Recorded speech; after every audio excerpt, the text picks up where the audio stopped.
Alfredo, dábamos un preámbulo de las cosas que se han estado discutiendo y el tema de la reforma. Te saludo con gusto de nuevo. ¿Cómo has estado? Un fuerte abrazo, Javier, y por tu conducto al auditorio.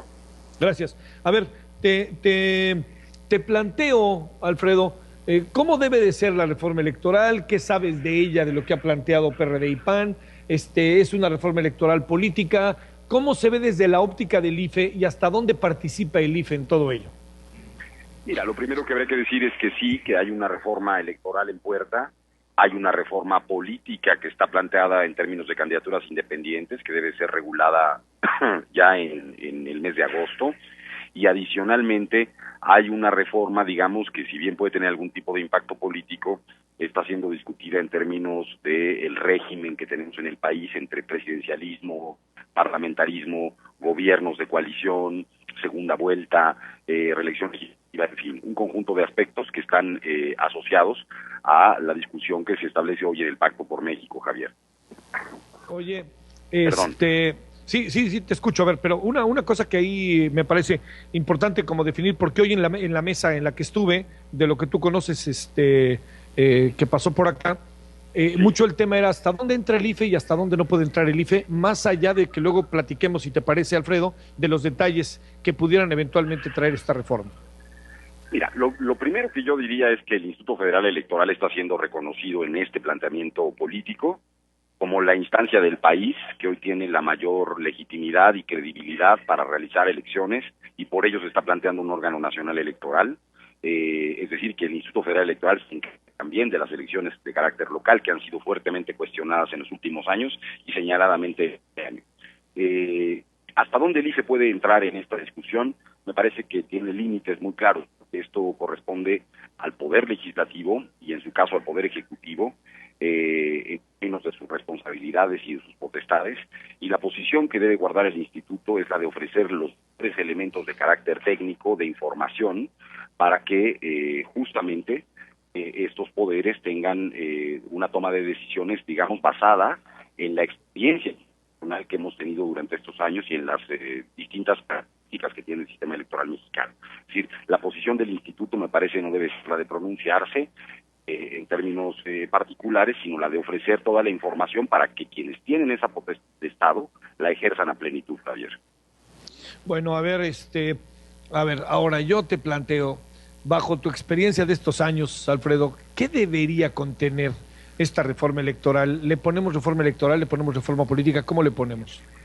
Mira, bueno, a ver, la que tiene que ver, digamos, con lo electoral estrictamente, en mi opinión, sin ninguna duda, debe contener la posibilidad de que sea un sistema nacional electoral el que hoy realice las elecciones tanto federales como locales. Este es un primer aspecto que me parece muy relevante, porque hemos notado a los años que a pesar de que en la Constitución se establecen cuáles son los principios que rigen la función electoral, los estados de la República, las entidades y los órganos electorales, muchos de ellos, quizá no todos, siguen teniendo digamos, una influencia o una falta de independencia de los poderes constituidos en la entidad y señaladamente de los gobernadores, Javier.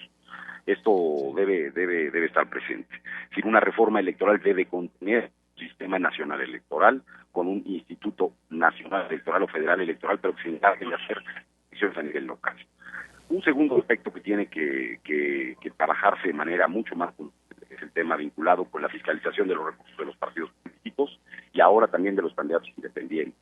Es decir, tenemos que tener mayor eficacia y consecuencias mayores para aquellos que incumplan la ley al entrar con recursos que están prohibidos por la ley de Constitución, que desigualan la competencia política.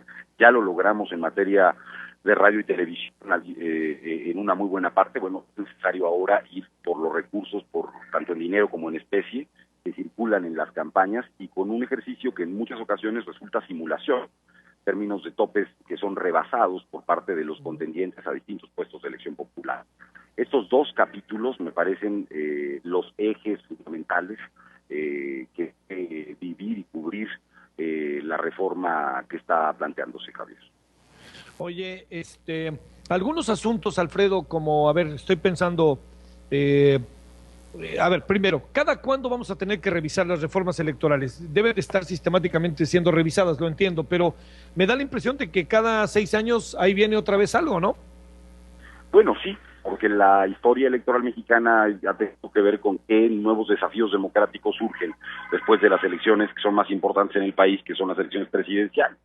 Entonces, sí me parece que es importante incluso darle la facultad de iniciativa a la autoridad electoral para que envíe a las cámaras proyectos de regulación electoral que no tengan que ser necesariamente estructurales en todos los sentidos, sino que vayan afinando los procesos en donde la autoridad registra que hay ausencias legales, porque la realidad corre mucho más rápido, digamos, que nuestras normas o nuestros diseños institucionales. En este sentido, creo que sí es importante seguir haciendo revisiones, y una reforma de esta magnitud, Javier, como la que se está planteando, pues yo creo que no puede ser comparada, sino quizá con la propia el propio momento en donde surge el Instituto Federal Electoral hace ya cerca de 23 años. Oye, y esto nos coloca bajo escenarios en donde tú supones que tendremos una reforma, a ver, te lo planteo, que pueda responder a lo inmediato, pero ¿tú crees que esta reforma también vayan a atreverse, y así utilizo la palabra con toda intención, Alfredo, a pensar en el 2018? Yo pienso que esta reforma, si se lleva a cabo, es una reforma que va a tener, evidentemente, más allá del propio 2018, y déjame decirte algo, Javier. Las reformas que han habido en materia electoral no es derrumbar todo lo que teníamos, sí, claro, y, digamos, hacerlo todo nuevo. Lo que ha sido la característica de las reformas electorales son aproximaciones sucesivas, avances en cada una de ellas, desde que revisamos 97, que revisamos 2007, lo que van haciendo es profundizar en un modelo democrático en el país. Por otra parte, se está discutiendo, por eso la parte de la reforma política, por ejemplo, la importancia que se tendría si hay gobiernos de coalición, que puede tener la idea de la segunda vuelta como forma de modelo democrático. Bueno, estas discusiones están más allá, digamos, de lo propia y exclusivamente electoral. Tienen que ver con el diseño del sistema político y de régimen que se está planteando en el Pacto por México y entre las fuerzas políticas, Javier. Ese está ahí el gran asunto. A ver, este es un tema, como sabes bien, Alfredo, puede tener el mismo futuro si está metida en el Pacto por México o no. Me parece que el Pacto por México ha constituido un instrumento para realizar la agenda de la transición a la democracia mexicana, y que la existencia de las principales fuerzas políticas y el Poder Ejecutivo en un marco de discusión integral de diversos temas está siendo un instrumento que facilita esa agenda, lamentablemente suspendida, yo diría que ya en más de una década, Javier.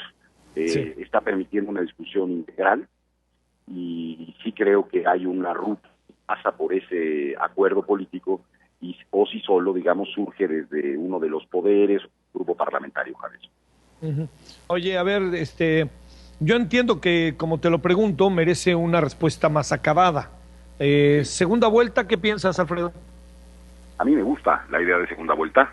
Hay diversos modelos de segunda vuelta. Eso, las letras chiquitas se vuelven muy importantes. Pero soy partidario particularmente de la idea de segunda vuelta, tanto de Poder Ejecutivo, digamos, hasta nivel de presidente y gobernadores, Javier. Uh-huh. Sí, soy partidario de eso, y soy partidario de la reelección legislativa y municipal también. Uh-huh. Topes de campaña. A ver, vamos a partir, Alfredo, que hoy lo hablábamos en una de las mesas de la reunión que tú estuviste. Decíamos, a ver, 6 meses... En el mejor de los casos está tardando el IFE haciendo una tarea, en verdad hay que reconocerla, monumental. La pregunta es, después de 6 meses resulta que ganó fulano de tal, le vamos a quitar la elección, ¿qué vamos a hacer? ¿Qué imaginas que técnicamente, abuelo de pájaro, entiendo muy bien, Alfredo, se puede hacer?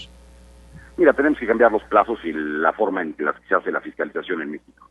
Necesitamos hacer una fiscalización en línea, y necesitamos tener los resultados de la fiscalización antes de establecer las constancias de mayoría, o en el caso de la Presidencia de la República, pues la declaración de validez de la elección, porque uno de los elementos que tenemos en común es la medición de la equidad de una contienda